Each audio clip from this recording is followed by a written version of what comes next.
हाँ, अब अपन काम की बात पे आते हैं जिसपे से 40% क्वेश्चन आते हैं।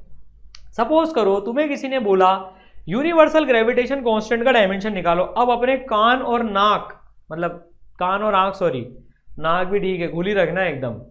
ये यहां पर इस प्रोफाइल से क्वेश्चन 40% टाइम्स नीट में इस प्रोफाइल से क्वेश्चन देखे गए हैं, जहां पर सीधे सीधे तुमसे डायमेंशंस चीजों के पूछे गए। सर मैं अगर रट लूं तो एक ख्याल ये भी मन में आता है, सर अगर मैं सारे डायमेंशन रट के चल जाऊं तो अबे नहीं याद हो सकते, बहुत मुश्किल है। किसकी खोपड़ी पे क्या था ना, तो इसको रटने की कोशिश मत करना, सिर्फ एक डायमेंशन रट लेना।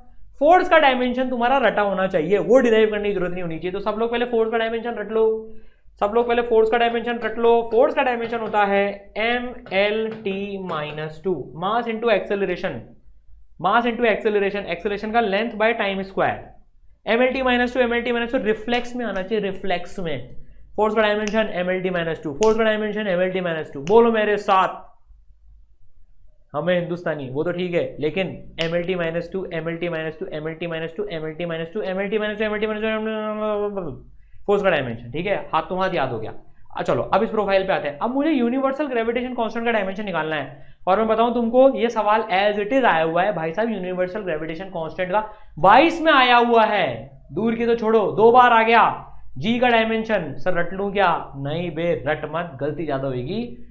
30 सेकंड में वैसे ही निकाल लेंगे अपन। तो सबसे पहला काम क्या करना होता है, जो भी क्वांटिटी पूछी गई है उसका फॉर्मूला लिख लो, जो भी तुम्हें याद है, जो भी तुम्हें याद है। जैसे ग्रेविटेशन कांस्टेंट का basic formula force equal to Gm1m2/r²। चुपचाप पहले वो लिख के बैठ जाओ।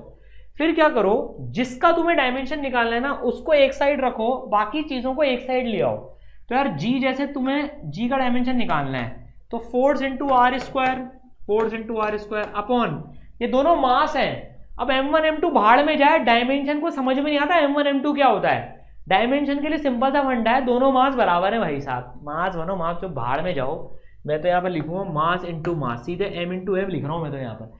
अब डायमेंशन लिखना चालू कर दो, सीधे सपाट डायमेंशन लिखना चालू कर दो। तो जो जी का डायमेंशन आएगा, फोर्स का डायमेंशन लिखो mlt-2, काम खत्म। याद है मुझे, आर मतलब लेंथ, लेंथ का स्क्वायर, मास इंटू मास, मास स्क्वायर।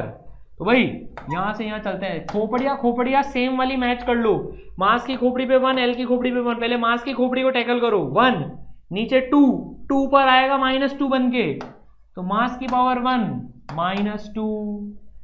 ठीक है, ये समझ में आता है, मास इंटू 1 मास इंटू -2, ये भी ध्यान रख लो। जब दोनों मल्टीप्लाई होते हैं तो power add, power add, power add होती है। तो मास की पावर 1 प्लस इधर है -2, तो -2, तो ये आ जाएगा मास की पावर -1।